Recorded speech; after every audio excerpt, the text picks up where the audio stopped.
दोस्तों, प्राचीन समय की बात है। घने जंगल में एक शेर था। एक दिन वह शेर भोजन की तलाश में भटकता हुआ जंगल के निकट स्थित गांव में चला गया।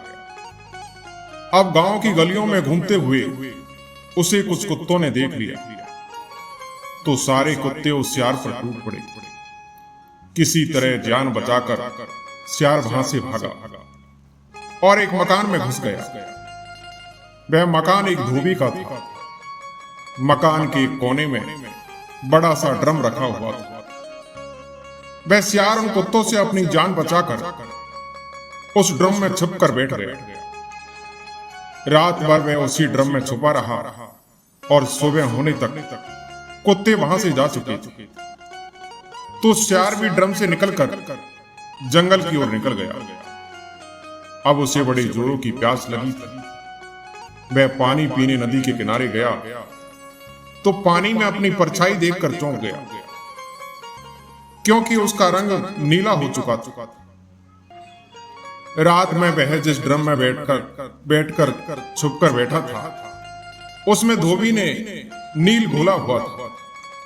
उस नील का रंग उस शेर के शरीर पर चढ़ गया। पानी पीकर जब वह जंगल में पहुंचा तो दूसरे जानवर उसे देखकर डर गए, क्योंकि नीले रंग का विचित्र जानवर उन्होंने पहले कभी नहीं देखा था। वे सभी जानवर उससे डरकर भागने लगे। उस शेर ने जब यह देखा कि ये सभी जानवर मुझसे भयभीत हैं, तो वह बड़ा खुश हुआ। उसके दिमाग में जानवरों को मूर्ख बनाकर जंगल का राजा बनने का विचार आया। उसने भागते हुए जानवरों को रोका और उन्हें अपने पास बुलाकर बोला कि भाइयों, यो मुझसे डरो मत, मैं भगवान शिव का दूत हूं। उन्होंने मुझे तुम लोगों की रक्षा के लिए भेजा है। इस जंगल का कोई राजा नहीं है। अब से मैं तुम्हारा राजा हूं। तुम लोगों की सुरक्षा की जिम्मेदारी अब मेरी है। अब तुम मेरे राज में आनंद से रहो। सभी जानवर उसकी बातों में आ गए और उसे अपना राजा स्वीकार कर लिया। उसने शेर को अपना मंत्री, चीते को अपना सेनापति और भेड़ियों को अपना संतरी नियुक्त कर लिया। और सभी शेरों को उसने जंगल से निकाल दिया, क्योंकि उसे उसके द्वारा पहचाने जाने का डर था। अब उस शेर के मजे हो गए। दिन भर वह छोटे जानवरों से अपनी सेवा करवाता, हाथी की सवारी करके जंगल में घूमता। शेर, चीते और भेड़िए उसके लिए शिकार कर लाते। वह छक कर उसका भक्षण करता और बचा हुआ मांस उन्हें दे देता। अब उस शेर के दिन बड़े ही आनंद से गुजर रहे थे। लेकिन झूठ आखिर कितने दिन छुपता।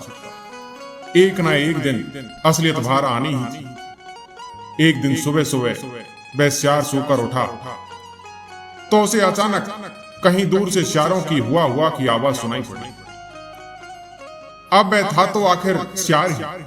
वह भूल गया था कि उसने अन्य जानवरों के सामने भगवान शिव के भेजे दूत होने का नाटक किया है। उन शेरों की आवाज सुनकर वह भी मदमस्त होकर हुआ चिल्लाने लगा। जब दूसरे जानवरों ने उसकी आवाज सुनी तो समझ गए कि वास्तव में वह एक शेर है और उन्हें मूर्ख बनाकर उनका राजा बना बैठा है। अब तो सब उसे मारने के लिए उसके पीछे दौड़े। उस शेर ने वहां से भागने का बहुत प्रयास किया, किंतु शेर चीते के पंजे से वह बच नहीं सका और वह मारा गया। दोस्तों, इस कहानी से हमें यही सीखने को मिलता है कि झूठ की उम्र लंबी नहीं होती। जब उसका भेद खुलता है तो उसका दुष्परिणाम भुगतना ही पड़ता है। दोस्तों, एक बार एक गांव में एक बैल रहता था।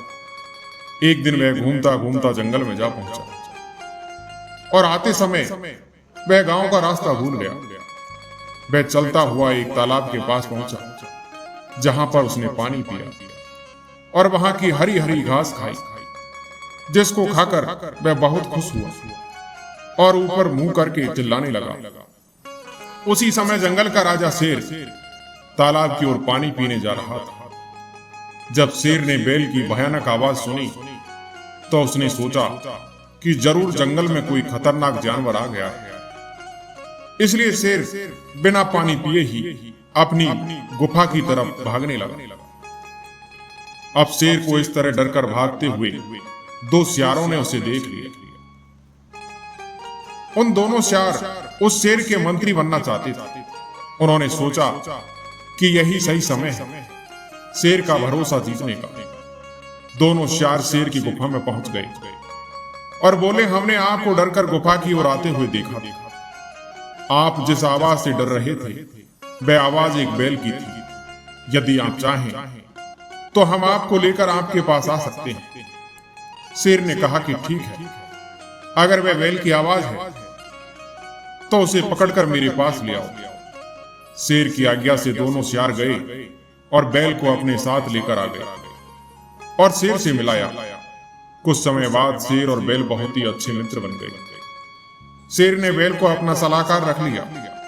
यह बात जानकर दोनों सियार उनकी दोस्ती से जलने लगे, क्योंकि उन्होंने तो शेर का मंत्री बनने का सोच रखा था। अब यह भी नहीं हुआ। दोनों सियारों ने एक तरकीब निकाली और शेर के पास पहुंच गए। दोनों सियार शेर से बोले, शेर भाई, ये बैल आपसे केवल मित्रता का दिखावा करता है, लेकिन हमने उसके मुंह से सुना है कि वह आपको अपने दोनों बड़े सींगों से मारकर जंगल का राजा बनना चाहता है। पहले तो शेर ने विश्वास नहीं किया, लेकिन उसको ऐसा लगने लगा। दोनों सियार उसके बाद बैल के पास गए और बैल से बोले कि बैल भाई, ये शेर तुमसे केवल मित्रता का दिखावा करता है। मौका मिलने पर वह तुमको मारकर खा जाए। बैल को यह जानकर बहुत गुस्सा आया और वह शेर से मिलने के लिए जाने लगा। सियार पहले ही शेर के पास जा पहुंचा और बोले कि बैल आपको मारने के लिए आ रहा है। बैल को गुस्से में आता देखकर शेर ने सियार की बात सच समझी और बैल पर हमला कर दिया। बैल ने भी शेर पर हमला किया और दोनों आपस में लड़ने लगे। अंत में शेर ने बैल को मार दिया और दोनों सियारों को अपना मंत्री बना लिया। दोस्तों, इस कहानी से हमें यही सीखने को मिलता है कि हमें कभी भी दूसरे के कहने पर अपनी मित्रता पर शक नहीं करना चाहिए। अच्छे मित्र बड़ी मुश्किल से मिलते हैं। दोस्तों, मुझे सुनने के लिए शुक्रिया। आज की कहानी यहीं समाप्त होती है। मैं उम्मीद करता हूँ कि आपको ये कहानी जरूर पसंद आई होगी। कहानी पसंद आई हो तो हमारे वीडियो को लाइक और सब्सक्राइब जरूर करें। धन्यवाद।